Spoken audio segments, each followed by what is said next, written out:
आज आपण बनवणार आहोत गावरान चवीची ओल्या लाल मिरचीची चटणी।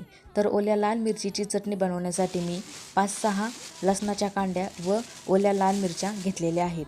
तर मी प्रथम ओल्या लाल मिरच्या निवडून त्याचे देठ काढून घेतलेले आहेत। त्यानंतर मी लसूण सोलून घेतल्या व मिरच्या स्वच्छ धुवून घेतल्या। मिरच्या स्वच्छ धुवून झाल्यानंतर मिरच्या व लसूण मी मिक्सरला बारीक करून घेतला। मिरच्या व लसूण लवकर बारीक होण्यासाठी त्यामध्ये थोडंसं पाणी ॲड केलं। पाणी ॲड केल्यामुळे मिरच्या व लसूण लवकर बारीक झाला। त्यानंतर मी पूर्ण चटणी एका प्लेटमध्ये काढून घेतली व त्यामध्ये मीठ टाकून पूर्ण चटणीमध्ये मिक्स करून घेतलं। त्यानंतर मी गॅस पेटवून त्यावर कढई ठेवली व त्यामध्ये 2 ते 3 पळ्या तेल टाकलं। तेल गरम झाल्यानंतर मी प्लेटमध्ये जी आपण चटणी काढली होती तर ती चटणी टाकली।